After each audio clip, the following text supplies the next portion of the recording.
로마서 16장 17절에서 27절, 로마서 마지막 부분입니다. 17절부터 20절까지는 로마 교회 성도를 향한 마지막 당부의 경고, 그리고 약속과 축복에 대해서 말을 하고 있습니다. 그리고 21절부터 23절까지는 바울의 동역자들의 무난 인사를 소개하고 25절부터 27절은 마무리 송영입니다. 먼저 17절 보시면, 형제들아 내가 너희를 권하노니 너희가 배운 교훈을 거슬러 분쟁을 일으키거나 거치게 하는 자들을 살피고 그들에게서 떠나라, 이렇게 말씀하죠. 자, 초대교회에는 교회를 이렇게 순회하고 다니는 순회 전도자들이 있었던 반면에, 또 순회하면서 잘못된 교훈을 가르치는 또 거짓 교사들이 있었습니다. 그리고 또 이단들도 존재했고요. 그렇기 때문에 그런 자들을 경계하라, 그런 말씀을 마지막 부분에 하고 있습니다. 지금 로마 교회 안에 그런 자들이 있는지 없는지 그것은 확실하지 않고요. 아마도 로마서 16장까지 오면서 거기에 대한 이제 얘기를 안 하는 것으로 보아서는 로마 교회 안에는 아직까지는 그런 사람들이 없는 것 같습니다. 그러나 언제든지 발생할 수 있는 문제, 그것에 대해서 미리 경고를 하고 있는 것이죠. 그래서 항상 깨어 있어서 참과 거짓을 구별할 줄 아는 성도가 되어야 하는 것입니다. 그래서 당장 지금 문제가 없다고 해서 끝까지 없는 게 아니거든요. 언제든지 발생할 수 있고, 언제든지 그런 거짓 교훈의 그 거짓 교사들의 문제가 언제든지 교회를 힘들게 할 수 있기 때문에 성도들에게 당부로 그렇게 경고하고 있는 것입니다. 18절에 보면, 이 같은 자들은 우리 주 예수 그리스도를 섬기지 아니하고 다만 자기들의 배만 섬기나니 교활한 말과 아첨하는 말로 순진한 자들의 마음을 미혹하느니라, 그렇게 말하죠. 자, 어떻게 그들을 구별할 수 있냐면, 그들의 삶을 보면 그들은 하나님의 영광을 구하지 않는 거죠. 그리고 사욕만 채웁니다. 자기들의 배만 채우는 것입니다. 그래서 결국 진짜 사역자인지 가짜 사역자인지 어떻게 구분하냐면, 결국 마지막에 그가 하나님께 영광을 돌리느냐 아니면 자기의 영광을 추구하느냐, 그것을 보면 그 사람이 정말 진짜인지 가짜인지를 알 수가 있는 거예요. 그래서 처음에는 다 똑같이 시작하고, 뭐 과정이나 이런 것도요, 뭐 능력이 나타날 수 있고, 뭐 사람들이 막 몰려들 수가 있어요. 근데 마지막이 다른 거죠. 그래서 마지막에 가서 그가 영광을 자기가 가로채고 어떤 금전적인 이득을 추구한다라고 한다면 그 사람은 가짜예요. 그러나 순전한 마음으로 하나님께 영광을 올려드리고 필요한 것 외에 더 이상 취하는 것을 원하지 않는다라고 한다면 그 사람은 정말 진짜 사역자라고 볼 수가 있죠. 그래서 뭐 어떤 목사님은 뭐 어려운 그 아이들을 막 걷어서 공동체 생활을 막 하셨어요. 그런데 막 돈이 없으니까 막 힘들고 어려운 거예요. 그런데 이제 그 목사님이 정말 귀한 사역을 감당을 하니까 어떤 이제 독재가가 매달 1,000만 원씩을 후원을 해준 거예요. 그러니까 뭐 평소에 잘 먹지도 못하고 막 힘들게 이렇게 사역을 하다가 이제 매달 1,000만 원씩을 이렇게 붙여주니까 이제 밑에 있던 그 학생들이랑 호요식을 할 수가 있게 된 거죠. 그런데 평소에는 잘 이렇게 재정적으로 힘들 때는 밤새도록 기도를 하고 철야를 하고 그 아이들과 함께 하나님만 바라보는 인생을 살다가 매달 돈이 막 넉넉한 돈이 꽂히니까요, 점점 기도 시간이 짧아지더라는 거예요. 오늘은 내일은 뭘 먹을까? 기도를 해도요, 뭘 먹을까? 뭐 할까? 그런 생각 때문에 점점 영성이 바닥이 드러나더라는 거죠. 그래서 그분을 찾아가서 이제 그만 후원하시라. 자기의 영혼을 위해서 그만 후원하시라. 이제 안 받아도 되겠다.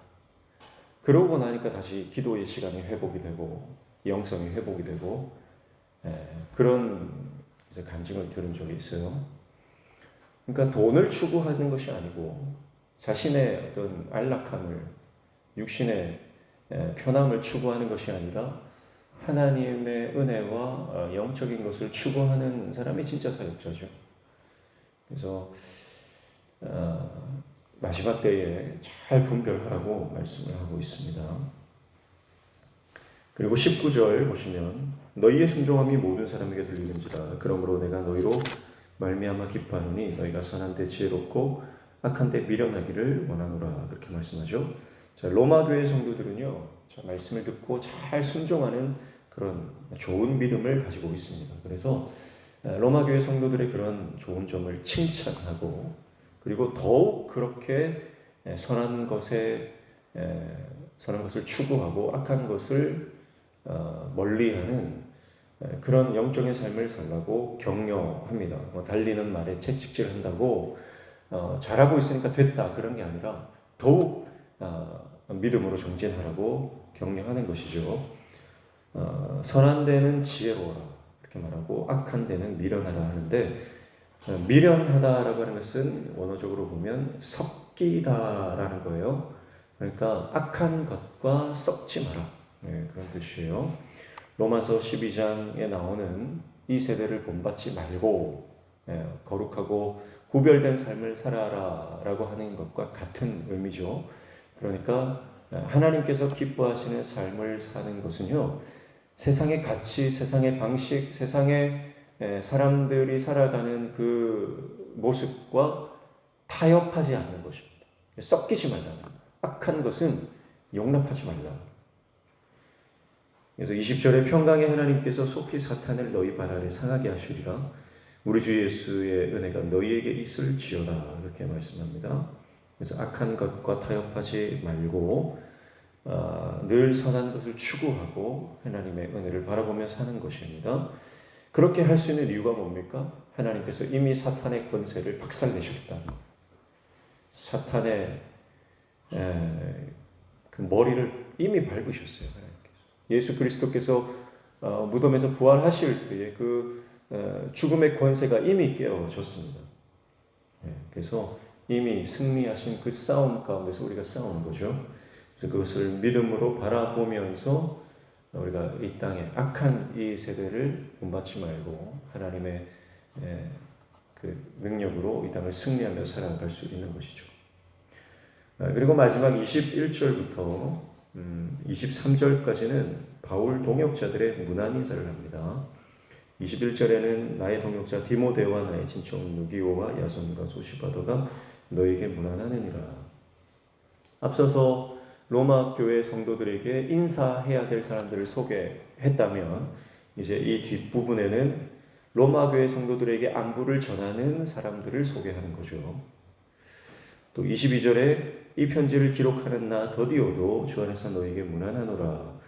이 편지는 바울이 쓰고 있지만 바울이 말하고 그 말을 대필해 주는 사람이 있어요. 그래서 바울은 사실 직접 쓰기도 했지만 대필하는 경우들이 많습니다. 누가복음이죠. 누가복음 같은 경우도 베드로가 썼지만 누가가 대필한 것이죠. 그런 식으로 대필을 한 사람 더디오도 소개를 하고 있고요. 23절 나와 온 교회를 돌보아주는 가이오도 너희에게 문안하고 이성의 재무관 에라스도와 형제 고아도도 너희에게 문안하느니라 그렇게 말합니다. 그래서 지금 이 편지를 고린도에서 쓰고 있거든요. 그러니까 고린도의 재무관 에라스도입니다. 그리고 그 형제 고아도도 문안하고 있다 그렇게 말해요. 그러니까 바울이 이런 이제 섬기는 교회들 또 편지하고 있는 그 교회들을 함께 후원하고 격려하고 사울의 사역을 돕는 동역자들이 있다는 것이죠. 그런데 그 동역자들이 정말 다양한 사람들이 동역을 하고 있습니다. 그래서 고린도의 재무관이라고 한다면요, 굉장히 또 사회적으로 지위가 굉장히 높고 재정이 그런 능력 있는 사람이죠. 그런 사람들도 이제 복음으로 바울의 복음을 듣고 주님께 돌아오는 그런 일들이 일어났다는 것을 알 수가 있어요. 그리고 25절부터 27절까지는 마무리 성령이에요. 성령이라고 하는 것은 예배의 이제 첫 부분 또 마지막 부분에 들어가는 이제 기도 형식의 송가를 말해요. 찬송이에요, 찬송. 성령. 그러니까 마지막에 하나님을 찬양하고 찬송하고 있는 것을 볼 수가 있어요.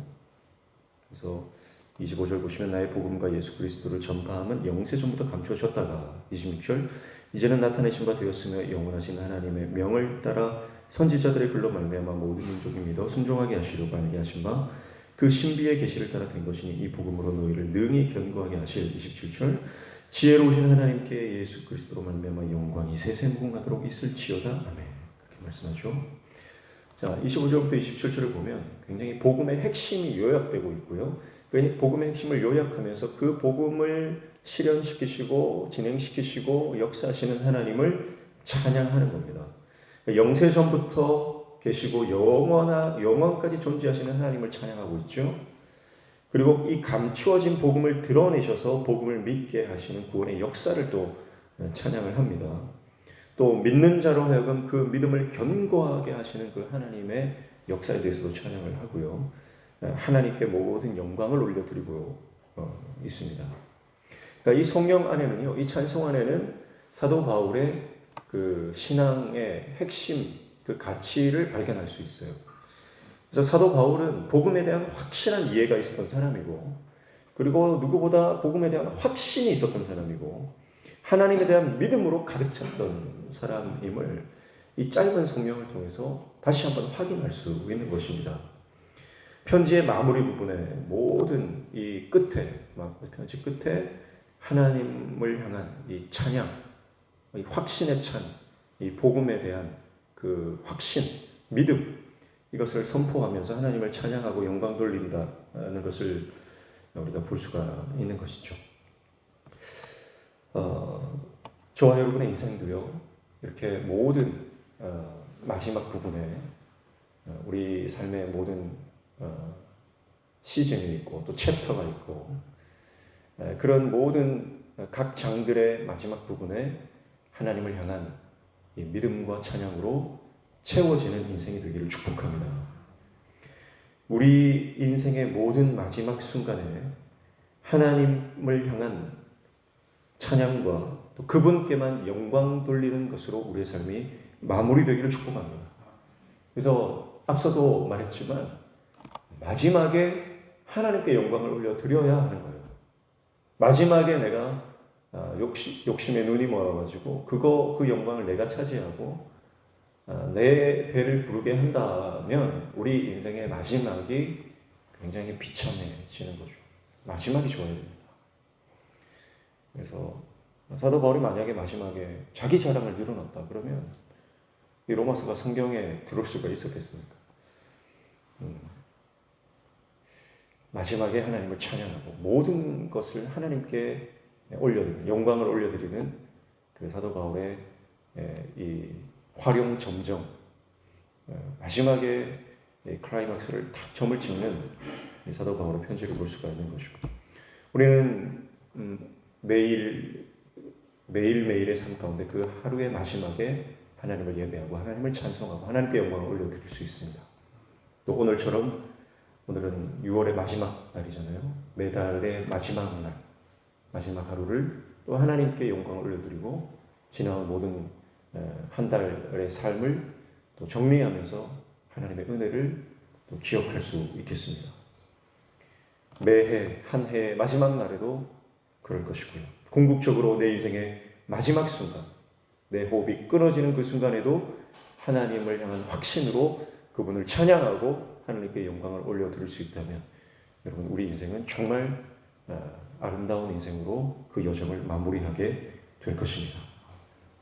어떠한 순간에도 확신과 믿음으로 하나님을 찬양하고 하나님께 영광을 올려드리는 그런 복된 인생이 되시기를 주님의 이름으로 축복합니다.